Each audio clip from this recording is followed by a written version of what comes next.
I'm Becky and I'm a project manager on the railway, and I'm here this weekend to learn about the volunteering opportunities on the Bluebell Railway.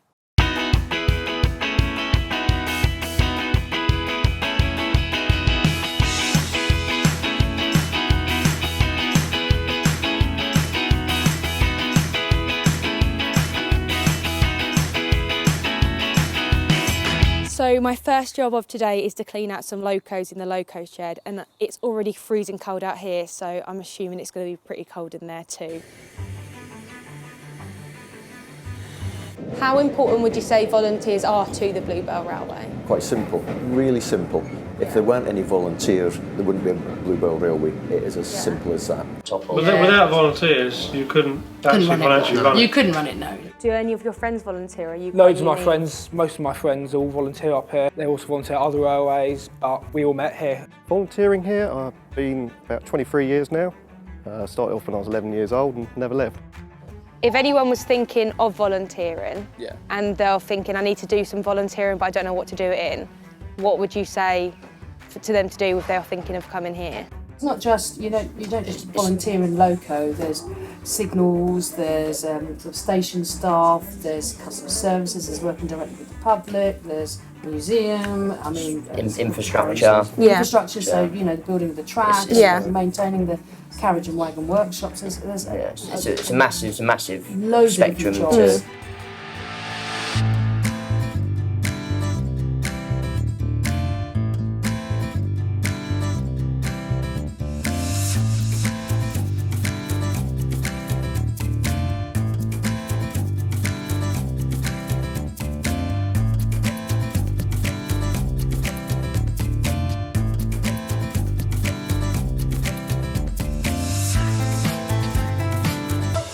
I work as a project manager on what people at the Bluebell Railway would call the big railway. In my job, I ensure that the projects I work on run to programme and to budget. The company I work for encourages its staff to get involved in voluntary work, and many more companies are now seeing the benefits. This brings many advantages not only for the organisations that receive the voluntary help, but also the individuals undertaking it, and this is something I shall explore as part of my visit to the Bluebell Railway. I arranged to speak with my boss, Matt Bain, to discuss the benefits of encouraging his employees to undertake voluntary work. We provide our staff with 5 charity days per year. They can use these to support any charity that they like, as long as it's registered. We see a lot of benefits, not only to the charities that we support, but also to the individual themselves.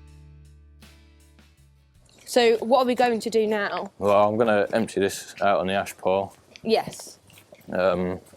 This is the stuff I emptied out from the smoke box this morning. So that's all from yesterday then? Yeah. I emptied it out a little bit, but... Yeah, not as much as you'd... No, not as much as I'd want at 6 in the morning. What happens to all of... Is this all waste then, this stuff? Yeah. What are we going to get now? Just getting lamps and discs. Oh, lamps and discs. Yeah. What are discs? Discs are these things here. And what are they used for? for? Route indicators. It shows the route the engine's going on. Okay. So you've got specific places you put them on the engine. Yeah. It means different things. I've been coming down here since I was 9. So it is actually your birthday today, isn't it? Yeah. How old are you? Today's my 17th Your birthday. 17th birthday. And it's obviously quite early in the morning, and you've probably started a little bit before we did. Yeah. Why do you do it? And if you want to put your one, you might not be able to I will let reach. you do that. It's a bit of fun, really. Yeah? Yeah, you can't really get it anywhere else. It's hard to explain why we do it, but it's quite a rewarding hobby, so... It took me 13 years to become a driver. You start off as a cleaner, you get trained up, work through the grades to fireman. I spent about 7 years as a fireman and eventually had my time to take my test and pass. Is a dream to be a driver? Probably not for Laurie, no. It might be his dream. It might be his dream, it might be reality. No, he's getting there. He's doing good. It's probably the best job is, though, to be a fireman there. That's the more funner side of it. Firing is more enjoyable. Firing is more fun, yeah. I've done more firing turns than I have driving turns. It's much more fun.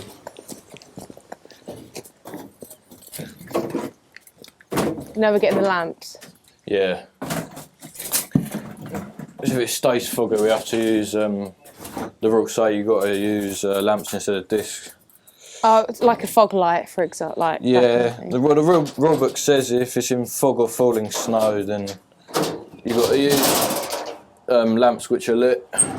So would you normally get lamps out? Yeah, you always have Or lamps is it just in the because it's foggy engine that you've got lamps in case anything happens. So if it gets dark or whatever, you get stuck out, then... Yeah, oh, fair enough.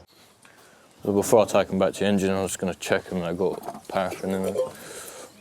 Yeah, so you can kind of see the paraffin in there. Yeah. It's a bit low, but it'll be alright. Do you check that one I'll check as that well? one. Because just thinking if it is foggy, then we will need it. So that Looks like that's filled. Yeah, that well, one's it looks alright. filled.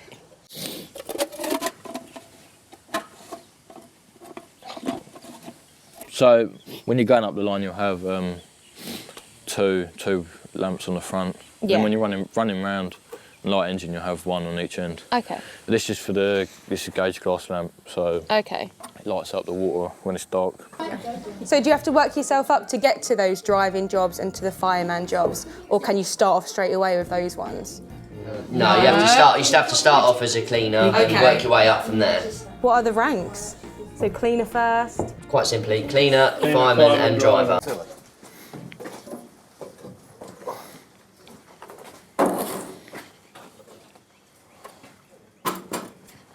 Do you just keep these in the cab for now then? Yeah.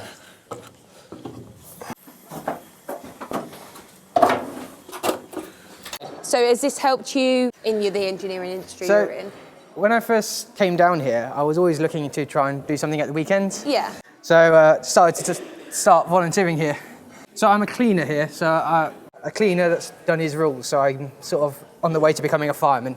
Okay, cool. Yeah, we heard all about the hierarchy of the cleaner, then the fireman, and then the driver after that. So I'm currently being trained to be a fireman. And then the But aim still is a clean- after that to be a A driver. yeah.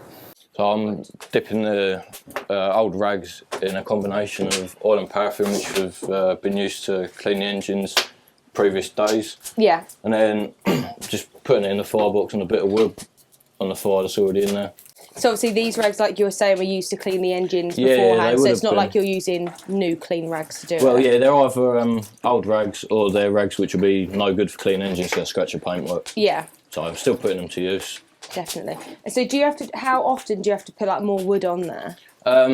So when you're lighting up, you put wood all over the grate, Okay. all throughout the firebox. And then once you light up, you occasionally need more wood to keep it going. Okay. Okay, so how long have you been doing this for? I've been coming down here since I was 9. Really? Yeah. Wow. Have you only ever wanted to do sort of like this kind of the volunteering jobs that involve the like the steam engines Yeah. specifically? So nothing Yeah. else. You've not tried anything else. Yeah, I mean, I've been brought up around steam engines, so it's sort of in the blood now. Oh, so because your dad works, he's a driver, isn't he? Yeah, yeah. And I started off in the club they got for kids down here when I was 9, and coming down with my dad, the supervision. Yeah. And then when I turned 16, I joined the cleaners roster. Yeah. Which basically allowed me to come out on the engine more with the crews and learning to fire more. So I've been doing it for a year, pretty much learning to fire and all that. I don't think this is gonna. Let's get it all out there.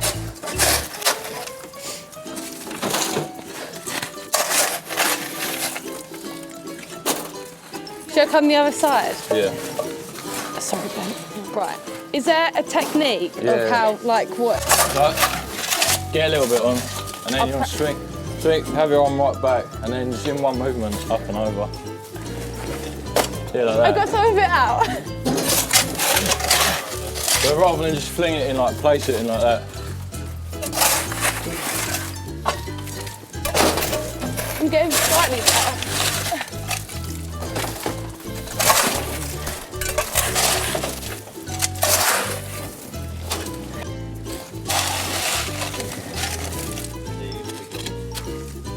What's that? Oh no, but I'm trying. You know what? I think you should have at least one try of this. You can see how hard it is. doing B&Q.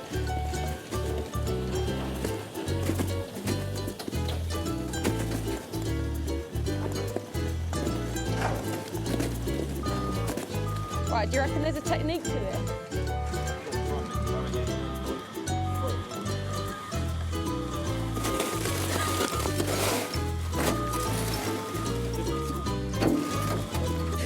Wait, but you can't just film like me.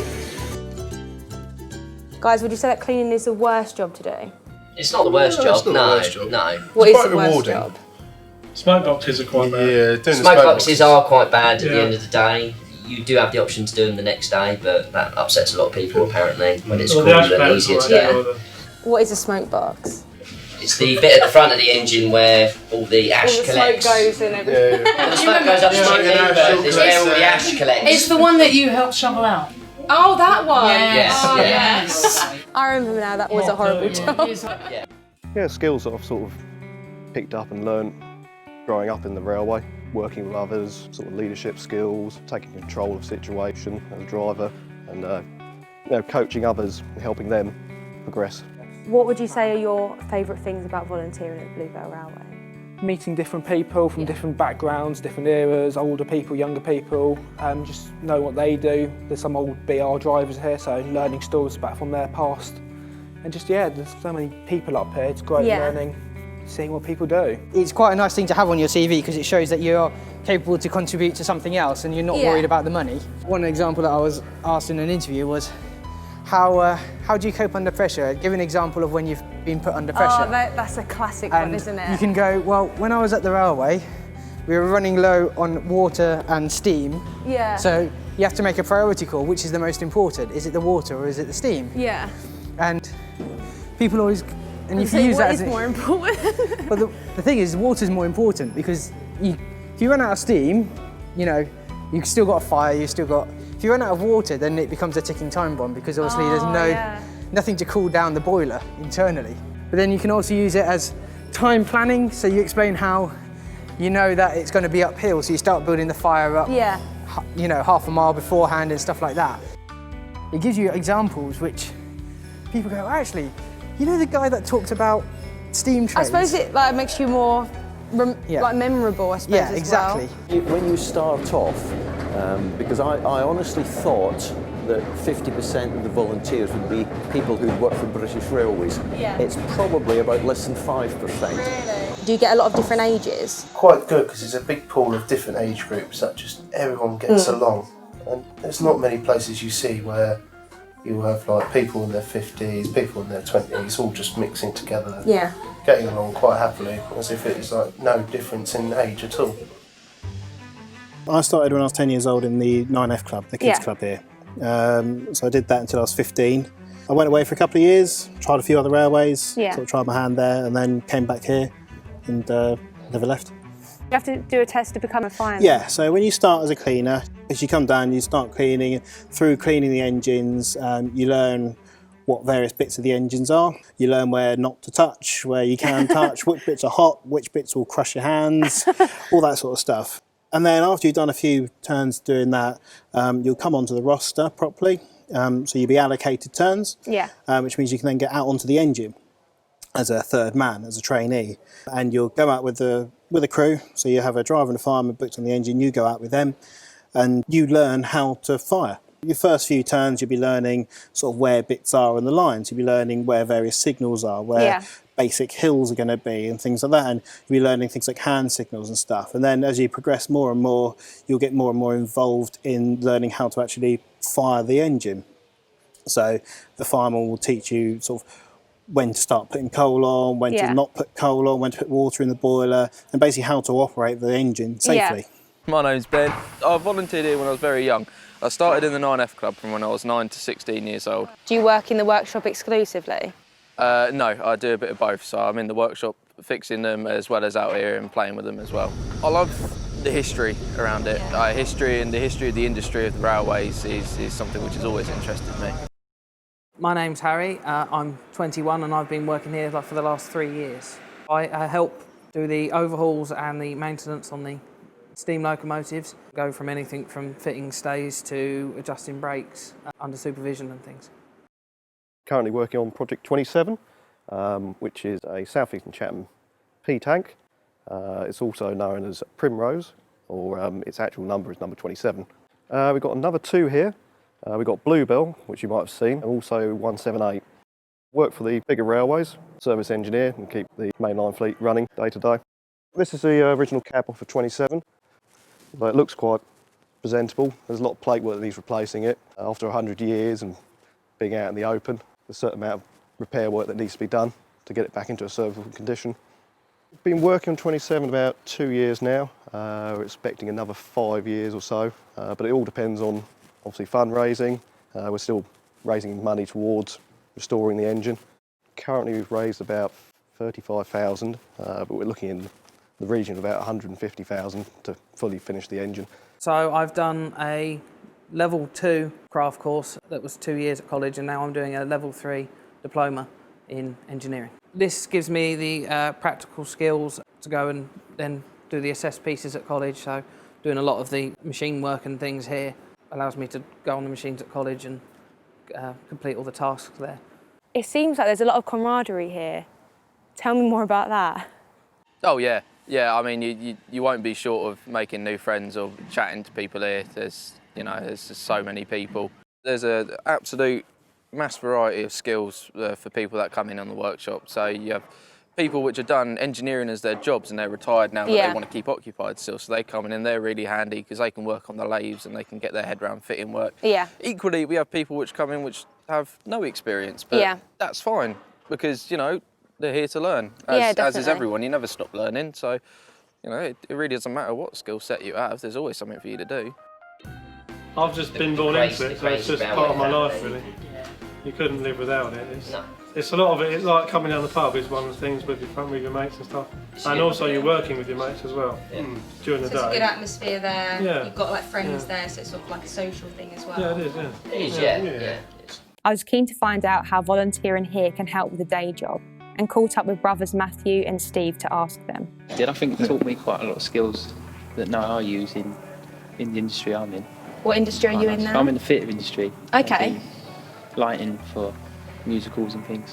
And what do you do for your day job? I work in wildlife conservation, so it does teach you some skills that are transferable. So the health and safety side of things, working on a railway, is quite intense, and so that's transferable to wildlife conservation. We're out doing this place, and I think, is somewhere where there is such a wide range of skills used, is somewhere where you can pick up so many which you probably won't get in other places. Quite a varied age group that works here, especially in our loco works. We've got some of the old boys that come in during the week, and they do the everything from overhauling the speedometers and things to painting the engine.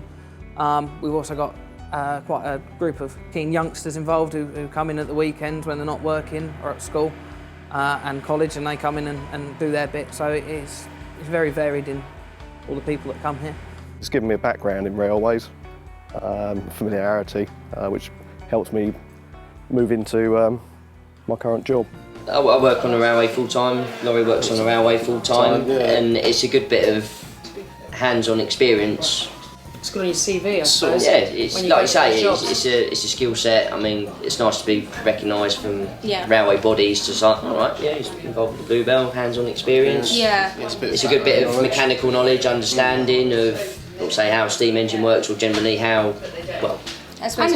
And safety, certainly safety. It's very important. Yeah, it's very important on our railway. We're governed by the same standards as the big railways. Use 3 words to describe volunteering at the Bluebell Railway. Exhilarating, rewarding, a bit mad. A few more words there, but I quite like it. That's all right. Yeah. Makes it sound really fun. Yeah, well, it is. It's good. Sometimes it's hard to know what you want to do, though, or what's there available. There's a broad spectrum of what you want to do. Like you say, you can go from track infrastructure, clearing embankments of all the vegetation, or making coach seats to whatever would work. Yeah, our upholsterer's got, there's some people in the workshop literally making seats, that people are sitting on. The other thing I find is a lot of people think they've got to have a knowledge of railways and be really an enthusiast to come and work there, and they don't at all.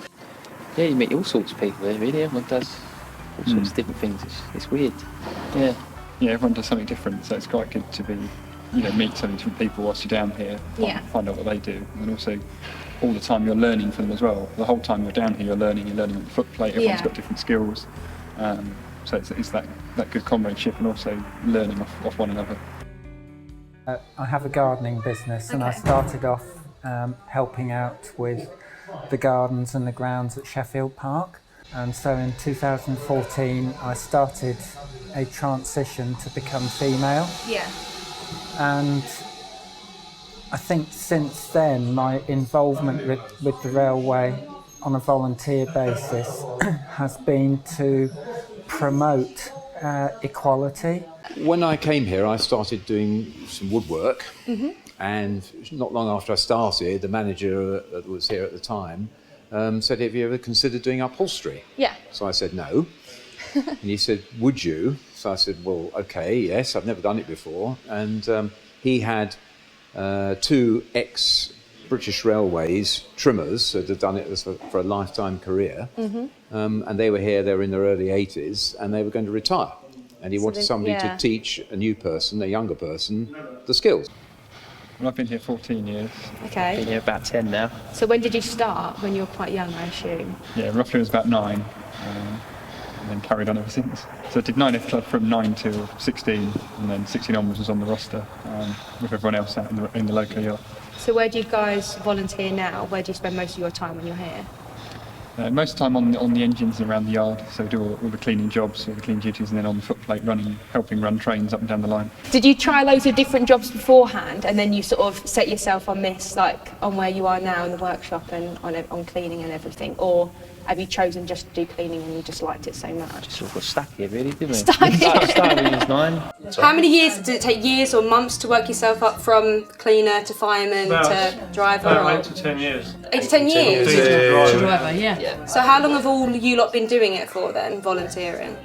I've been doing it since I was born. Since you were born? I was born into it, yeah. Because Mum and Dad live at Horton Cane Station. Okay. Which is obviously where I lived. And Mum and Dad are both drivers as well. So I've been doing it since I could walk. Oh wow. Yeah. You started at cleaner when you were like 2 years old? Yeah, basically, yeah. When it was legal. Even that smoke box? I think the first day I was firing was when I was 4. Wow. There was someone else there, but I kept nicking the shovel apparently. There is a disgustingly cute picture of him in the museum. Oh god. Age about 4. You've even made it to the museum? Yeah, he's in the museum, so... Part of the furniture. Do you reckon it would help young people to have a volunteering at the Bluebell Railway on their CVs? I think so, yes, because it means that you've shown the initiative to actually want to do something like that. You want to learn new skills. You've got an inquiring mind to want to actually achieve more. Yeah. Some of these skills could actually work later on in their careers in their favour. I mean, who knows? You could start up your own business. Yeah, I suppose you could actually. In fact, that way. Jean and 2 of the other colleagues have done just that, haven't you, Jean? So have you started up your own business from working the skills that you've learnt here? Yes, yeah. Wow. And we're taking on commissions from other people outside the Bluebell to cover... Is that other heritage railways? Heritage railways, also vintage car seats, things like that. So Wow. they're kind of related, and some domestic, yeah. How long have you been on there for? I've been there 7 years now. 7 years? Yeah. So nearly up to the 8 of being a driver then. You said about 8 years to be a driver. 8 to 10. It's not automatic. It doesn't I doesn't work that way. I've started... You don't get to the day and it goes click, box ticks, he's ready. Yeah, I think there's some cleaners that have been there for 20 years, isn't there? Yeah, Every day's their first day. Yeah. So we learnt yesterday that there's a bit of hierarchy with you start off as a cleaner and then go to fireman and then to driver. Is that what you guys want to do, or are you happy in the workshop? Yeah, so we're on the bottom run of the ladder at the moment as cleaners, and then slowly working our way up through the ranks. So. And then you'll be a driver in the end. How would you... That'll be another 14 years. Depends a lot on how much time you put in. Yes. There's no substitute for experience, doesn't matter what you say. Yeah. The more time you put in, the more experience you gain. It's like when you first learn to drive a car. Yeah. It's how many lessons you have. If you have one a week or once a month, the more you do, the better you're going to get and the quicker you're going to pass. I think initially the big stumbling block that I had when I first came here as Joanne was that a lot of the volunteers are of the older generation, and they didn't understand. They had a problem perhaps accepting that diversity exists, that somebody could do what I've done. So the only way for me to get around that was to keep talking to them, keep coming up and keep talking. To say keep that nothing talking much about has changed about you. Explaining it. You know, I'm still the same person. Definitely. I still have the same character. I still have the same personality. I just look different. And I actually I'm physically different as well, because I'm now legally female as well. But once that understanding has been raised to them, you know how you should treat everybody equally. It doesn't matter who they are. And it's not just about LGBT. It could be race. It could be ethnicity. You know, everybody has a right, a human right, a basic human right to be treated with dignity and respect. And that's the way the railway is now moving. What would you say if someone's thinking about volunteering? What would you say to them? Oh, I mean, for me, it was a no-brainer. Because we're talking really sort of thing about getting younger people into the railway, but at the same time, we actually look for people sort of who perhaps come to the end of their working life and who want to carry on doing things, because I found when I retired, I missed the company, the camaraderie. We tend to find we get a lot of volunteers, they already know about the railway in some way or another, and then they might look through, look at the website, and there's a section on the website about volunteering. And what people can do is they can come to a monthly Find Out More day. Okay. So they pitch up at the railway, it gives you information on the website, and they get taken around to different departments and shown what they could volunteer doing, just so they can see a little bit behind the scenes. And then if they want to do it, they become members, and their information is given to the managers of that department, and they sign up, basically. So Sheena, how long have you been volunteering on the Bluebell Railway for? 36 years. I started off at Kingscote Station before it was opened, and I learned a lot of my woodwork skills up there, just making picnic benches and things. And when Kingscote opened to the public, a few of us moved down here to restore a carriage which had been sitting around for quite some time outside, Victorian carriage.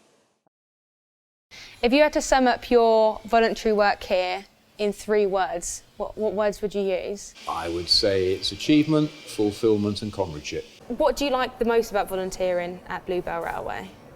I think it's the sense of achievement you get. I like doing things that are quite challenging, like the Stroudy carriage I'm working on. It's not very easy, it's quite challenging. And actually overcoming those difficulties and working out how to do things, it's really good. If you had to say anything to anyone that was thinking of joining the railway that might be either in transition or part of any community, what would you say to them? I would say go for it. It's a very friendly organisation to work for. There's a lot of rewards. For me, I volunteer at the railway because it's nostalgic for me. When I was growing up as a child, these trains were running all the time, and I used to go and stand on a local railway bridge and just watch them going underneath, just get a face full of soot and steam. So Stephen, how long have you been volunteering on the Bluebell Railway? 30 years now. So have you always been in the ticket office, or have you tried out a few other bits? No, I started working on the Pullmans. And then went into the signal box, became a guard, and then booking clerk. So you've done how long have you been a booking clerk for now? Probably about 28 years. So I've worked on the Bluebell now for 28 years. So I'm volunteer, that's where I started back 28 years ago. And then for the past 5 years, I also worked for our catering department as a supplementary job to our main job, but also keeping the voluntary side as well. I've been a signalman at the Bluebell Railway in total for about 10 years now.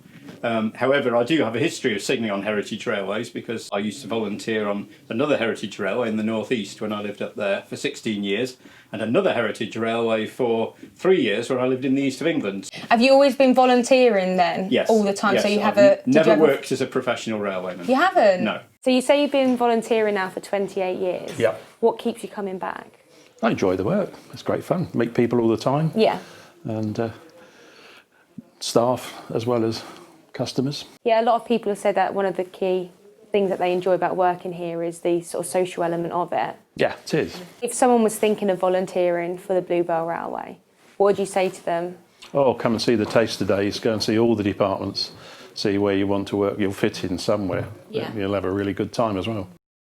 When I was working, obviously finding the time was more challenging. Yeah. Now I'm retired happily. Oh, okay. I have much more free time and I devote quite a lot of my free time to volunteering at the Bluebell Railway. In the normal running season, when we operate trains every day of the week, yeah, I volunteer as a signalman every Thursday. So you'll find me in one of the 3 signal boxes at the Bluebell every Thursday from Easter to October. And then I normally find myself on the weekend roster perhaps once or twice in a month as well.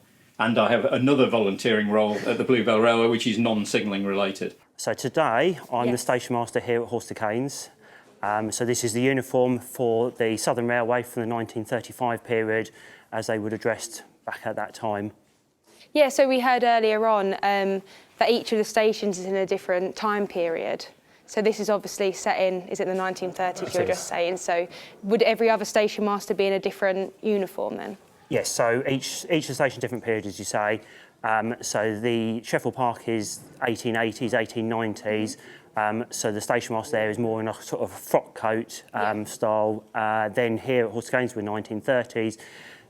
Kingscote is the 1950s, so it's a similar uniform, except instead of the lapels being SR for Southern Railway, you'll have sort of British Railways, and then East Grinstead is 1960s, which again is a later British Railways. So there's a different theme and sort of different style for each of the stations and a different uniform. So ladies, you both volunteer on the Bluebell Railway. What do each of you do here?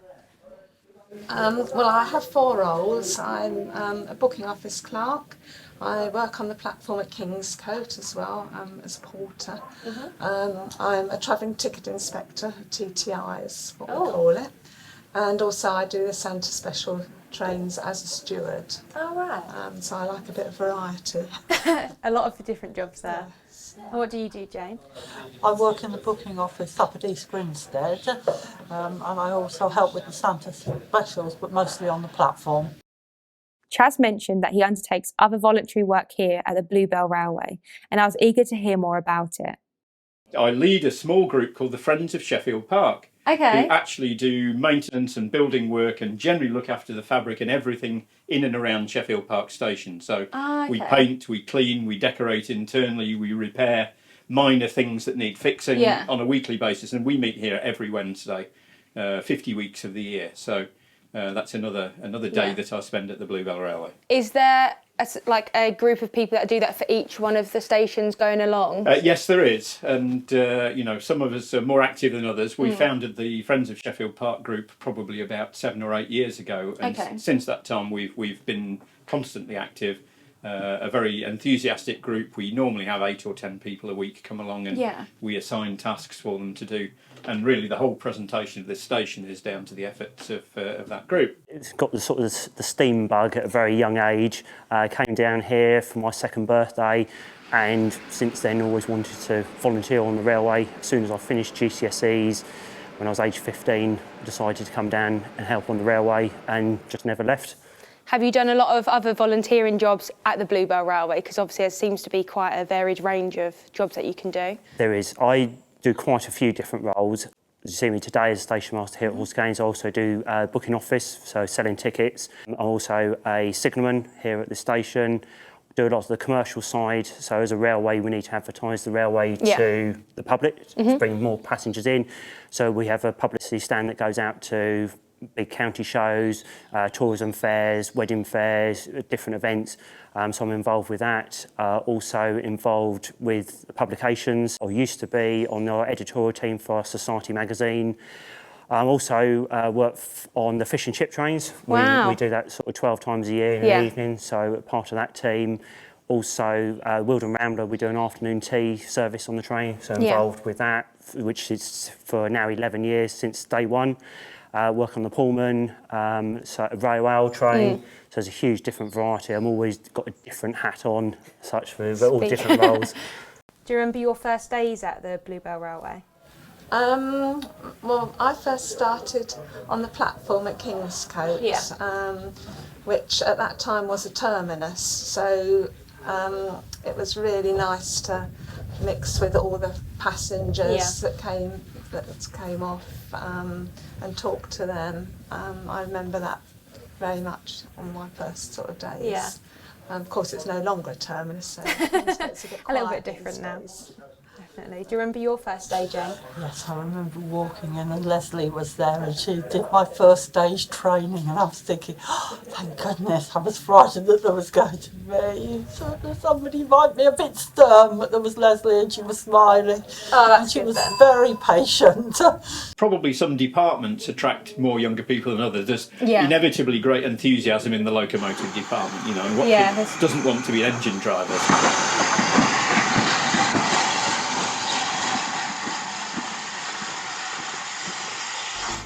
Anybody that's thinking of sort of on the edge of volunteering or thinking about it, what would you say to them? We'll give it a go. Yeah, just do it. Why not? Absolutely, yeah. Yeah, if you don't Trying like it. If you don't like where you start, then potentially there's something else you can move into. I started as station staff before I came down to the loco and workshops. And it was good, don't get me wrong, very enjoyable. Didn't like it as much. But then I always watched the engines come in at Kingscote at the other end of the line, and I was just like, yeah, I want to be on the engines. Before leaving the station and signal box, I was really keen to find out a little more background about the signalling at Sheffield Park. I asked Chaz to give me a brief overview of the system. Right, so I noticed there's different levers on here, like some longer ones and some shorter ones. What's the difference between those? Oh, okay. Well, that's quite straightforward. All the levers with full-length handles are connected to the outdoor equipment mechanically. So the signals are worked by steel cables that run on pulleys alongside the track. And when I pull the lever, I actually pull that cable and raise a counterweight at the signal and operate the signal. So I'm using my strength to operate the equipment. When I replace the lever, the counterweight at the signal pulls the cable back and restores the signal to its normal position. The levers with shorter handles are electric controls. So all the levers are in the frame because they're interlocked mechanically together. So the levers still have to be used to operate the equipment. But when I operate the lever, all it's doing is changing some contacts under the floor here, which send electrical signals to the outdoor equipment. So that means that there is no effort required at all. The only amount of effort is just to simply move the weight of the lever from backwards and forwards, and the equipment's worked electrically. So that saves my strength. So actually all of the levers here are relatively easy to work. Sheffield Park signalman. 7B, reversing. Thank you. So this is the mechanical. No, number 7 is electric because it's got, so they're doing some electric, maintenance. So they've asked me to reverse these points. So this is a heavy set of points, but actually this lever's just an electric switch, so there's no effort required at all. Control. But there's a repeater here which tells me the position of the points. And if they're in the make sure they're in position or corresponding positions. So when the lever's out the frame like this, we say it's reversed, and the points are in the reverse position, so they're in correspondence. We did move this back now, which we're not going to do. No, we're not. It would go back to normal. It would, but it would pause in the middle. When it says wrong, it's neither normal nor reverse. Okay. Because it takes a certain amount of time for the points to unlock, to move across, and then to lock again. And when all that's completed and proved complete, and the points are secure, then I'll get a normal indication. If I don't get a normal or reverse indication, then the levers for the signals that I would need to move a train past those points won't work. They'll be locked. So it's interlocked for safety. I noticed that you've got a block on number 6. Ah, yes. What does that do, apart from obviously blocking? Well, this is it's actually literally a block of wood, but it's shaped to fit over the top of the lever and behind the catch handle. So when I put that in place, I can't actually lift the catch to move the lever. So it's officially called a signalman's reminder appliance. Okay. And it does exactly that. So if there's any reason at all I need to remind myself of something, for example, not to operate number 6, if I slip one of those over, even if I forget or I get distracted by an interviewer, for example, and I'm distracted and I go to pull 6, and it just makes me stop and think for a moment. Definitely. Earlier, birthday boy Ben showed me how to prepare a locomotive in the yard. Under the supervision of his dad, Tim, who is an experienced driver, Ben is going to show me the ropes with a locomotive. On the train, we have driver Tim, Ben, fireman Charlie, me, and cameraman George. So I'm assuming that you've at least driven before, or you've had a go at driving with supervision Yes, beforehand. so as a fireman, once you pass your firing test, you spend most of your time firing because that's Yeah. your job role, but most drivers will then let you have a go driving. Yeah. Because that then becomes you start learning how to Yeah. drive the engines. And yeah, it's your first time on the controls, it's a bit scary because you're driving sort of potentially 150 tonnes depending on the engine. I was going to say they're quite big trains. Yeah, I mean this one's only a little one. Mid-sized to little to mid-size is this one. Some of our bigger ones like the Archibald Sinclair or the 9F, they're getting up there, and yeah, the first time you have a go on them, you're sort of going, the hell do I do? What's going to happen? You know, that's good to know. It's scary. It is scary, but the more you do it, the more comfortable you become with it, Yeah. and the better you get. It's fantastic.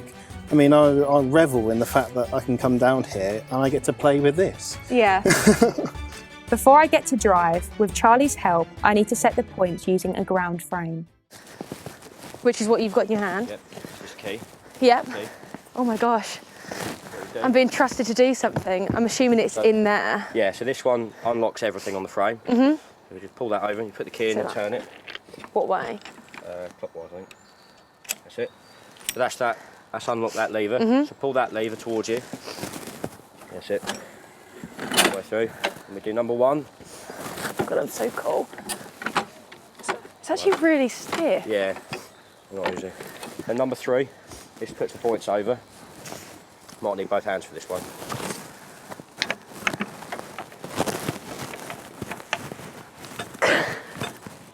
I should have worked out the You hold gym top more. bit, then there you go, the latch falls in. And then Right, number right. four, which is that Is this signal another there. tough one?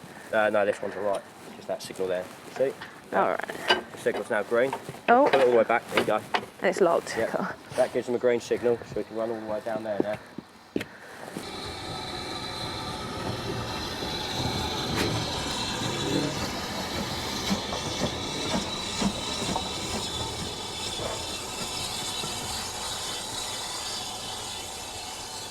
So if I'm, because I'm going to be driving soon, what is your advice and tips for me?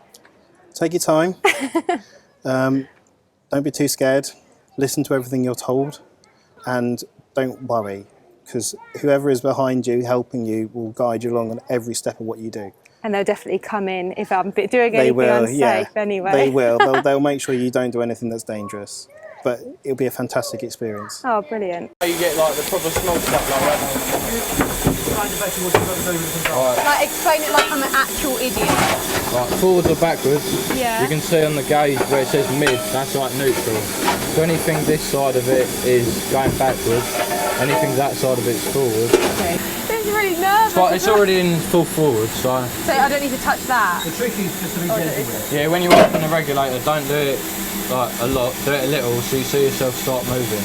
What thing am I touching first then? This? It's going to be that. It'd be that. Yeah.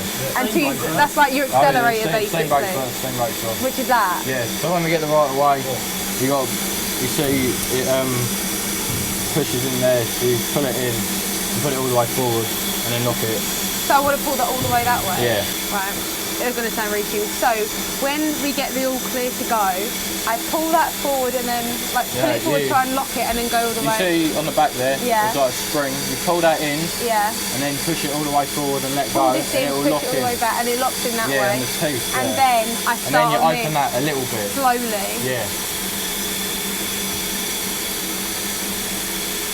Oh, I feel like this is a lot of pressure. Literally. Pressure. You don't have a long train behind you. You see that lever down there? This one? Yeah, pull that back. Yeah? Right back. Like that. That's it. And keep it there? Yeah. Is that as far back as it'll go? Yeah, that's fine. Yeah. Cool.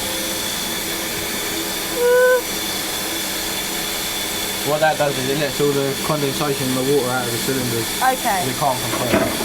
Can I do anything like really awful? Not really, because if you do, then we'll just step in. Good. I feel like it's my first driving lesson all over again. And that was like 10 years ago. Oh, okay. Right. So, do that. Yeah? Yeah. All the way forward. As far forward as it will go.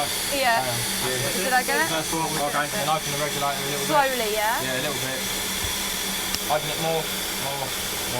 Alright, yeah, that'll do. Yeah? No, more. More? More. Yeah, that's it. That's it? A bit more here. A bit more? There we go. Am I driving a train? Do I leave this now? Yeah, leave that for a bit. Oh, it's quite easy. Trust me, it wasn't that easy. I was so scared I'd spin the wheels or something stupid. How about that for my first go at pulling away? At least I didn't stall it. Hopefully I've done the points right now. I feel like a dog with their head out the window. Right, so one back a bit. This one? Yeah, no, that one. So push that forward. Push this forward? Yeah. No, push it forward. That way. A little. Away from you. Come on, kick. Like that. I thought you meant just a little bit. One that anti-clockwise, yeah. So this way, yeah. I just want to make sure. The whole one? I feel like I should double check everything. Keep going. Yeah? Keep going again. Keep going. Alright, stop there. See where it is? Yeah, that'll do. For a 17-year-old, Ben knows his stuff. Right, open the regulator a little bit. This one? Yeah, towards me? Is that a little bit? Yeah, that's all right.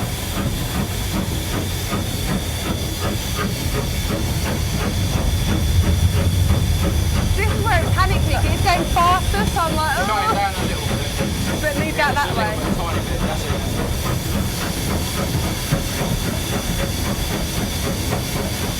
That's like sunny now as well. A little bit more. That way? Right. Right, so you see the numbers on it, bring it back to 35. So by doing this? And you've got one. Like that? A bit more. 35? Oh, Yeah, 35 there. That's 35. Yeah, that's it.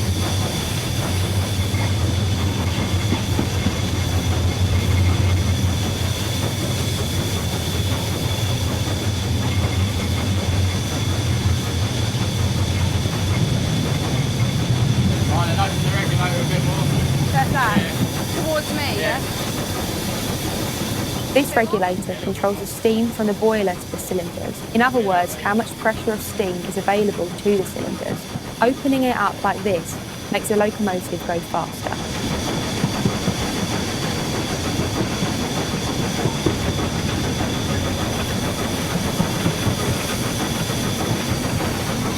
When I say shut off, push it all the way forward. Yeah, but not yet. All the way that way? Yeah. Shutting off the regulator shuts off the supply of steam to the cylinders, so the locomotive has no power source. With the immense weight of the train, it doesn't necessarily start slowing down. And that's the brake, so be ready. You want to keep it, when you brake, you want to keep it about in the middle there. So you want that? Yeah. Yeah, go on, give it a little bit. More.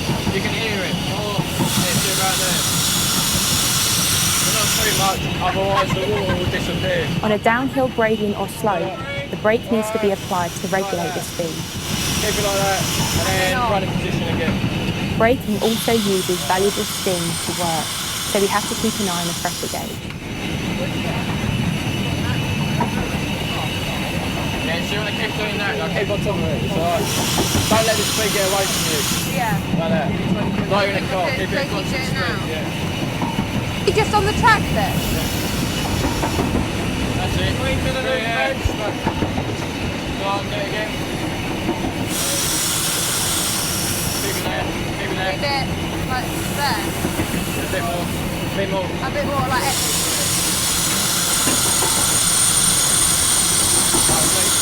Oh.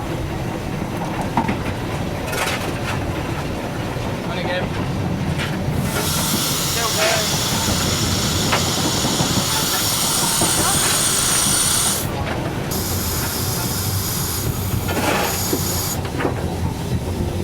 Alright. Do you take the seat? Alright. You quickly take over so you can do it properly. I'll stop it. That was really good. If I was left to my own devices, we definitely would have had a crash by now, though. I'm not brave enough to bring the locomotive to a stand in the station, so I asked them to take over at this point. There's just so many things that you need to like think about constantly. It's juggling. Yeah. Only different things to change out. Because it's not like looking just out there. You have to look out there in case there's anything on the track like there was earlier. Then there's that little thing down there. Then there's that wheelie thing. Then there's that. Then there's that. After I'd finished impressing Tim with my knowledge of the controls, it was time for Charlie to let me have a go at being a fireman. Now, you want to put some coal in the back. Right. You get some coal on your shovel. Got it. Down the bottom. What's that for? Oh, down the bottom. Yeah. Right, I'm going to go for like a tiny bit now just to get the right. Right. The other way around. I'm going to go for something like that just for now. Put your hands the other way around. Oh, wait. So that one at the top, that one at the bottom. To That get a feels bit really on. weird. Yeah. Yeah.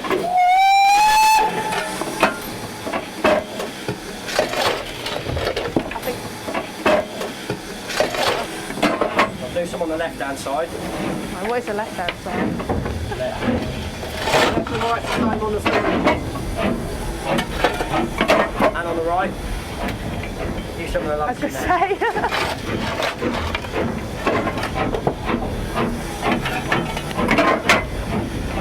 You're so awesome. I'm basically a driver, a fireman now. Good, isn't it?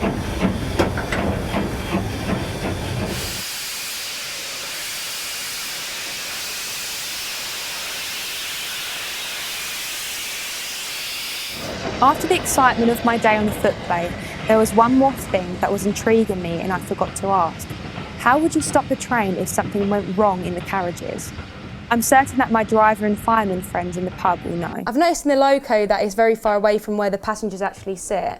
If there was an emergency on the coaches, how would you how would you know how to stop the train? Well, we already know. It's all, as the braking system, it's linked in with the coach. Mm-hmm. So if they were to pull the cord, Yeah. it comes on the engine and you come to a puts stop. the train back okay. It dumps the whole lot. Okay. So if you're going along and you see everything come and you slap your head on the boiler and then burn your face, it's like Shout something's not right. Yeah, shout at the fireman, what are you doing, you idiot? But then you go and see the guards, what's happened, said, oh, I don't know, and then we'll go and look. And then you go and have a look and see you sort of pulled it, whether it's emergency or not. So I had that scenario as part of your driving test, some people get it. The guard is asked to drop the brake as a scenario and how you deal with the situation. Yeah. It's all the practices you go through to sort of becoming a driver. Time then to meet a guard. So what do you actually do being the guard? I am in charge of the train. The driver thinks he's in charge, but in fact it's me. I'm responsible for the safety of all the passengers on the train. Do you have a lot of communication with the driver? I have no communication with the driver. I only can speak to him when we're in a station. Oh, okay then. So you say earlier on that you look after the passengers on the train. Yes. If there was an emergency, what happens? All the carriages have communication cords, so the passengers could pull that in case of emergency and the train would stop. Okay. It's then my job to find which coach has the emergency and to decide what action to take depending on what kind of emergency it is. So would that pull cord stop the train independent of the driver? So It the would. driver would? It would. It would apply all the brakes on the train and bring it to a halt, yes. And then obviously it would be your job to tell the driver what happened as well, whether to proceed or not? Well, there's an indicator on each coach saying which one has the cord pulled. Ah, okay. So I would go to that coach, investigate the emergency, and then inform the driver as to what action I was going to take. We've spoken to a few people today, especially like signalmen and obviously some drivers. Yeah. Do you have to do any training to be a guard? You certainly do. The training takes about a year. On A year? Yes, on a very part-time basis, weekends, that sort of thing, because we teach in a class of 6, and everybody has to be available, and it's quite difficult getting 6 people together. I can imagine, Yes. especially if they're volunteering as well. So the training consists of about 6 or 8 classroom lessons. Yeah. Then you are trained by going up and down on the train with a guard. Yeah. And then at the end of that, there's a written examination, and you must get 80% mark, otherwise you won't get through. And then you are given a full day's assessment actually working a train to see whether you're competent to do it. If you weren't a guard or weren't a ticket inspector or anything else, is there another job that you would want to try? I think I'm a bit too old to become a driver, unfortunately. You never say never, you could do it. I would like to have a go at being a fireman one day. Oh, I've learned about the fireman. I thought it was about putting fires out, but it's actually basically putting fires on. Well, no, it's our job to keep the fire going. So we've been asking people to sum up their voluntary experience in 3 words. What 3 words would you use to sum it up? Oh, blimey, that's a difficult one. That is a difficult one, and people normally have to think about it for a while. I don't think I've ever said anything with only 3 words. We'll let you off that one anyway. Thank you very much. Just to let you know anyway, like every time we have asked everyone to sort of sum it up in 3 words, they've all been positive. Yeah. Like no one said, I mean, the only bad thing that we've gotten is dirty. That's the only word. And that was someone that was obviously a cleaner, and then he went up to a fireman after that. Yeah. So, and that was it, which I can actually agree with, because you do get quite dirty, and I didn't even get fully mucked in. You certainly do. So when I was first asked to come and volunteer at the Bluebell Railway to see what it's all about, I was really hesitant, and I thought it was going to be a load of old guys who love trains too much. But in actual fact, I've learned that volunteering is just really good. It gives you so much. It gives you as much as you put into it.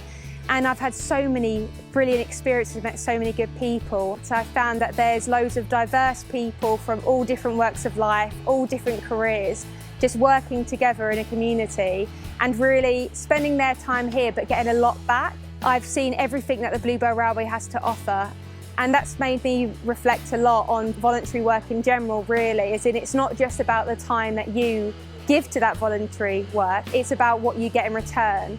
I mean, I was asking people all the time here what they love so much about it, and it seems like the friendships you make that turn into even family, memories that you make, the skills that you get from it as well.